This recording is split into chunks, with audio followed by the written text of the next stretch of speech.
Government water tanker की तेज रफ्तारी, plane number 104 पर हादसा, 2 नौजवान शदीद जख्मी, एक का हाथ टूट गया। तेलंगाना के दारुल हुकूमत शहर हैदराबाद के अत्तापुर के इलाके में आज पेश आने वाला ये हादसा कई संगीन सवालात को जन्म दे रहा है। प्लेन नंबर 104 के करीब हुकूमत की पानी की टैंकर तेज रफ्तारी के बायस बेकाबू होकर सड़क पर उलट गई। हादसे के वक्त मोटरसाइकिल पर सवार 2 अफराद टैंकर की जद में आकर शदीद जख्मी हो गए, जिनमें से एक शख्स का हाथ टूट गया जबकि दूसरे को भी चोटें आई। जख्मियों को फौरी तौर पर करीबी अस्पताल मुंतकिल किया गया।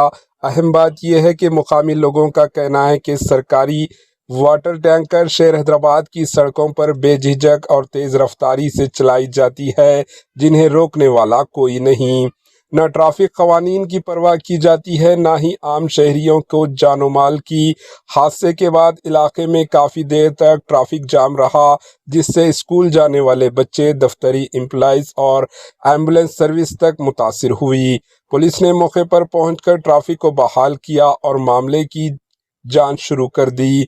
सवाल ये है कि अगर यही लापरवाही जारी रही तो आइंदा किसी बड़े जानी नुकसान का जिम्मेदार कौन होगा? कमेंट के जरिए आपकी राय ज़रूर बताएं। आइए देखते हैं एचएन न्यूज़ चैनल के नुमाइंदे यूसुफुद्दीन की ये रिपोर्ट।